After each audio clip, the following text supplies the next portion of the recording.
Hello, everyone. It's super nice to see you for the third time here. So my name is Filip Rakowski. I'm a CTO and co-founder of Vue Storefront. If you don't know what Vue Storefront is, this is a headless PWA frontend for e-commerce, which means like whatever backend platform you're using for e-commerce, you can most likely use Vue Storefront as your frontend. And one of many problems that we are trying to solve with Vue Storefront is actually poor performance of enterprise e-commerce stores.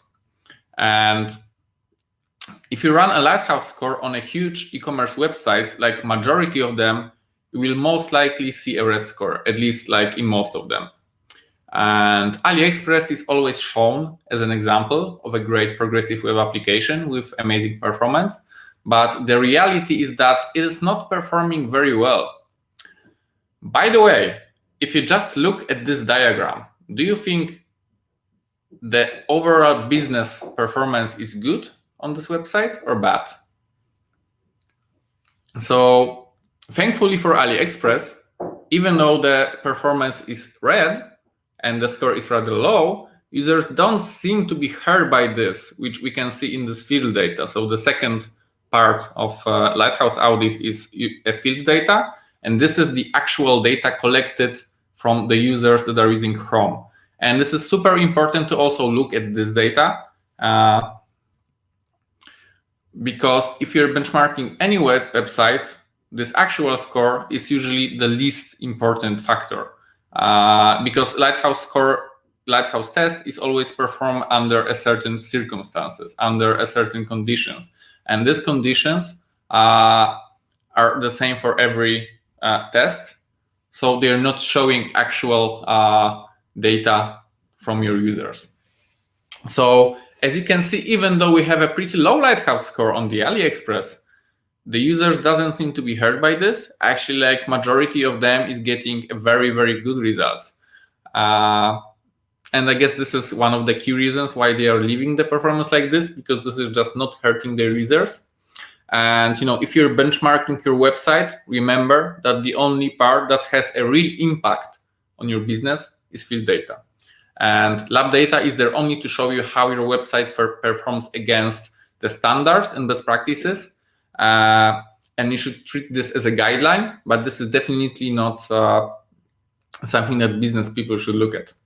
Unfortunately, other big players are not as lucky as AliExpress. So Adidas has a terrible lab test scores and their field data is only slightly better. Similar for Walmart. So this is an interesting case. Even though we have a decent lab test scored, the field data is rather bad. So this is why business owners shouldn't care that much about Lighthouse scores. Only developers should. And actually, I checked a very subjective listing of top 70 e-commerce websites, and the average Lighthouse score was 20. And before you get shocked, let's think for a moment, like, is this even a surprise? Because I think it shouldn't be a surprise, because e-commerce is complex, and complex apps have a lot of features, and to make them work, we need a lot of code that has to be downloaded and executed. And this is why we are ending up with bad performance. Because the simpler app is, the better the score is. So if you see a developer posting a 90 or 100 Lighthouse performance score for his personal website, you should not be impressed. It's probably just a few lines of JavaScript served on a static website. If it scores below 90, it means they are bad developers because they can't even make a static website that does not need 10 seconds to load. So this is bad. And majority of website is complex though, and we see that from their average loading time, which is far, far longer than most of us can handle waiting. Actually, half of us gets irritated after 3 seconds of waiting. So does it mean enterprise websites and apps are doomed? And they will always suffer from, bad performance, super high bounce rates because of the complexity? Or maybe there's a way to significantly improve performance of our applications and still keep all our features. From the last year, we are building new version of Vue Storefront on Nuxt.js, and this is one of the key problems we are trying to solve with it. And we are almost done with the features, so we started thinking about ways of decreasing their impact on our performance. And we started at the beginning of this year, and even though we're not done yet with the optimizations, we already have a great result, because the above scores is from a fully featured e-commerce demo in universal mode, so no static mode, which usually scores much lower and without any server-side caching layer, because it biases the result. So we already started from pretty well optimized stage, which means there was no quick wins like removing 3 megabytes of unused JavaScript or removing 2 megabytes of unused Lodash functions or so. And we had to think about other ways of optimizing the bundle size. And actually, we ended up with a huge optimization, because we managed to cut down our overall asset size by more than 30%. And you know what's best? Everything works exactly like before. We haven't removed even a single feature. And you will probably say that this is impossible, that I don't respect you, that I treat you like an idiot, that this is a cheap trick, and in the next slides I will try to sell something to you. Because what else contributes to the size of JavaScript code we send to the user if not features? So please don't close your browser. I'm not gonna sell anything to you. Just let me share with you what we did exactly. So first of all, let's deal with a misconception that for some reason is true for majority of single-page applications and even commonly accepted in the community, even though it's really, really huge. Because for some reason, people think that if you are building a front-end application, you should ship all the code to the front-end. And the recommended overall maximum critical path asset size of compressed data is 170 kilobytes. I mean overall, so it includes HTML, CSS, JavaScript. Everything above this number is perceived as a potential performance bottleneck. And I'm pretty sure most of the developers have no idea about this. Otherwise, the reality wouldn't look like this. So the real average asset size is almost 2 megabytes, while the recommended one was 170 kilobytes. And these numbers are so bad that I don't even know where to start. Especially if you compare the mobile and desktop ones that are almost identical. I mean, is there anyone out there optimizing their mobile versions of websites, or they're just the same websites? And the worst thing about this is that we're talking about a transfer size, which means it's a compressed data. So basically, once it's uncompressed, you're having like a light version of Cyberpunk. And almost 1/3 of that is JavaScript. So we are shipping 0.5 megabyte of compressed JavaScript. You don't even want to know how long it will take to execute this code on a low-end phone or download it on a 3G network. It's disaster. Okay, so what we did in Vue Storefront to not be one of those sites, and how we did that in a way that let us keep all of our features. So before I show you what we did, I want to very quickly get through different types of features we have in our application.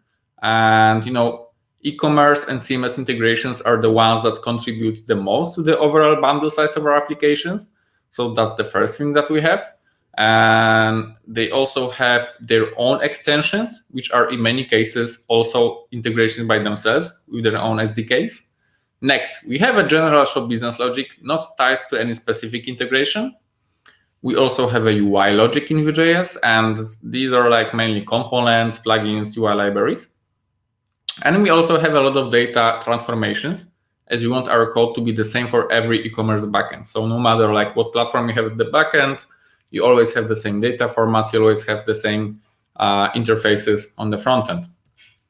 We also have numerous packages related to GraphQL and Apollo, and all of that was initially on the front end, like it is in most of the SPAs out there. And this is how it should look like. And this is what we did.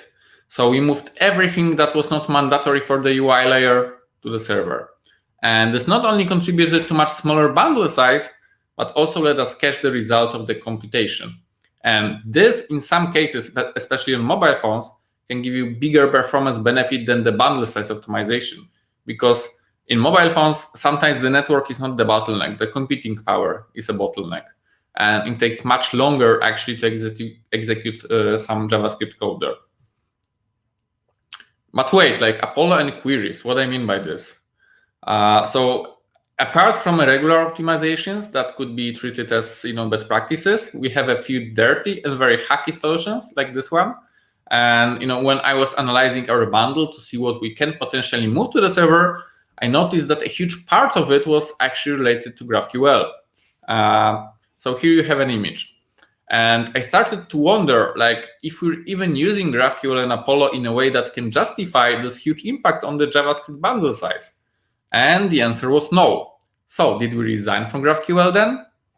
Of course, no. I said we haven't resigned from any features. So fasten your seatbelts, because this is what we ended up with. And let me explain what happens there by showing you an example of fetching the product on Vue Storefront.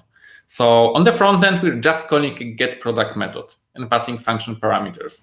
This is that simple to the user. We can also pass an alternative GraphQL query or leave this field empty and just use the default one.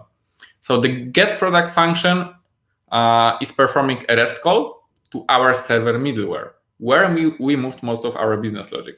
And in the body of the REST call, we are passing function parameters and optionally a custom GraphQL query. And then it reaches the server. And assuming we haven't passed any custom GraphQL query, we're using the default one saved on the server, passing it to integration SDK, which under the hood is using Apollo. So a lot of steps to perform a single request, isn't it? But thankfully, we not only don't have to put all the code making this work on the client, but we can also effectively cache the responses. So actually, this code don't even has to run that often. And this is the true power. And there was a lot to save actually. And because the part that we have moved to the server was taking 88 kilobytes gzipped, which is more than a half of your performance budget if you want to follow this best practices of 170 kilobyte. And this is just for one integration with commerce tools. So in our case, like for those who don't know what commerce tools is, it's an e-commerce platform, a very good one, API driven. So in a regular application, you will have much more than just this. And if you will do the math, you will quickly realize that it's not that hard to have this 400 kilobytes of JavaScript if you ship all of that to the front end. So utilize your server-side code as much as you can. This is really the best thing you can do for your app's performance. And even though I could have finished my presentation here, there is a bunch of other things that we did to speed up our application without actually removing its functionalities that I want to share. And these ones can be considered best practices, and you can most likely make use of them in your application.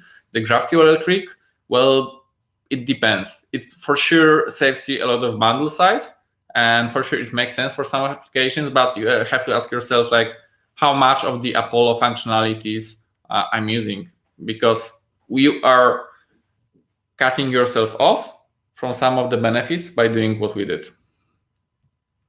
So one of the things that always takes a lot of time in universal Nuxt application is hydration process. And if you don't know what hydration is, like in a simple word, it's a process of turning static HTML that comes from the server into a single page application. And on a very high level, it looks like this. So when we are requesting a website, on the server side, we are running the Vue.js code, and this is generating us a static HTML file. And we are sending this static HTML file to the browser as soon as possible. And at this stage, it's just a static HTML, not an SPA. There's no interactivity, regular HTML website. And once the page arrives to the browser, it requests its JavaScript dependencies, which are turning the static HTML into a single page application. And from there, even the navigation, all the other functionalities, they are performed like a single page application. And until then, your interactive elements will not work and your users could get frustrated, and especially if it takes a lot of time. So this is why it's crucial to have your website interactive as soon as possible. And if you look at if you look a little bit deeper into this hydration process, you can quickly realize that some of its work is actually redundant. So even though the only components that user can see and interact with are above default, Nuxt is hydrating all of them, so also the ones that user don't see. And as I said, until the hydration process is done, your website remains static. So your users have to wait for the hydration of components below default, so the ones that they don't see, to interact with the ones that they see. So that's a huge waste of time. That's a huge waste of bandwidth, actually, because there is also a JavaScript that has to be downloaded to hydrate those components. And it would be far more optimal to actually hydrate only the components that user can interact with and do this for the rest later, so lazily. For example, when they're appearing to the viewport or after we click on something. And I know what you're thinking. It's easy to say that, but this has to be super hard, and it will require a deep understanding of server-side rendering caveats. This is not something everyone can do. Thankfully, there is a library called Vue Lazy Hydration that makes this extremely, extremely simple. So simple that you don't even need to know what is happening. And the results, whoa, they're outstanding. So for the test case on the library's README, it significantly decreased time to interactive and also cut down the first input latency. So the time actually user has to wait before they can make any interaction. It decreased by 80%, and this is one of the most frustrating metrics for the users. So the time they have to wait actually before something happens. So if you think that this is insane, then wait until you see how much code actually you have to write to make this happen. So first of all, you have to install the library, and then that's basically it. From there, you can make use of the library. And we hydrate our components by invoking the JavaScript chunks. This is what hydration is about. Like, of course, it's a major simplification, but you get what I mean. And the only thing you have to do is actually wrapping a dynamic import of a component JavaScript bundle in a function provided by the library. And it will take care of downloading the JavaScript chunk related to a specific component in the right moment and hydrating it. So we can do this after element becomes visible to the user as a response to certain interaction, or even never, because we also have components that never has to be hydrated because they're just a static text or something like this. And if you plan to use this library, you should also consider donating a few dollars to its author, Marcus, because thanks to him, hydrating your components lazily is so simple that even junior developers shouldn't have any problems with that. So really great kudos to Marcus. Okay, so another thing that you should definitely take a look at when optimizing your website is your CSS. Because in majority of the applications, at least half of it is unused. So it's definitely worth cleaning it up to save on bandwidth and computing. And of course, it would be super hard and time consuming to do this manually, especially with a huge code bases. And also it would be prone to errors because we also have a lot of classes that are actually not used directly in your code, but are used after some interaction, like whenever you're opening a modal window or something like this. But thankfully, there is a great library that makes it even easier than in the previous example. And we can use a Nuxt module for purge CSS that will clean up the unused CSS from your application. So what purge CSS is doing is that they are reading the output HTML generated from your website, and they are checking which CSS selectors you have used in this HTML. Then they are checking your CSS and seeing how many of the selectors from this HTML file are matching the selectors in the CSS file. And these are the things that will stay there. Everything else is purged, removed, so hence the name. So the only thing you have to do actually to make this work is, well, registering the module, and that's it. And the person who saved you tons of hours this time is Alex Lichter from Nuxt.js core team. So please consider donating to him as well. Another thing that in some cases is, in some cases isn't a huge bottleneck is server-side rendered HTML that is sent to the browser. So in some cases it can be huge, and you may not even know why it's huge. So have you ever wondered why you don't have to fetch the data you fetch on the server again on the client, even though the client is executing exactly the same JavaScript code with the same initial values? So if we are assigning, post to empty array, on the client side, it's executing exactly the same code with post as empty array. So it has to save the data somewhere on the server side, so we don't have to fetch it again on the client side. And it's not hard to guess where, considering the fact the only thing that we're actually sending is this HTML file. So it's being saved there. And if you inspect your Nuxt SSR output, you will find this data at the bottom of the page under window.nuxt.data. So Nuxt will use this data to replace the component's initial state during hydration. And thanks to this, we don't have to fetch the data again on the client side, but it's also making our HTML file bigger. And because of that, it takes much longer to download, it takes much longer to parse it. And before this HTML file arrives, the only thing that your user sees is basically a white screen. So this is much worse actually than waiting for a missing piece of data to update part of the UI. So it's actually worse than waiting to fetch this again on the client side. And this is why it's critical to keep the SSR output as small as possible. And like a rule of thumb for fetching data on the server side would be to save only the parts that are later needed by your code. So you can do this either by filtering the REST responses that you're assigning to variables that are then transformed, conveyed to the client side, or by emitting the fields in GraphQL responses, in GraphQL queries. Also, sometimes it's better to not fetch something on the server side and do this in the browser lazily, instead of polluting your HTML with the data that is not critical for your users. The last tip is the one that will give you the biggest savings, with literally like 2 letters. So both Nuxt and Vue CLI has a feature called Modern Mode. And what Modern Mode is doing, it's basically generating you 2 output bundles. And if you opt for using it in Nuxt, it will generate the bundle for the old browsers with polyfills for unsupported features, and another bundle for modern browsers with a modern code without polyfills. And it will detect which one to use automatically. So really, like, the only thing you have to do to make this work is passing an m parameter to your build command. And that's it. And you may wonder,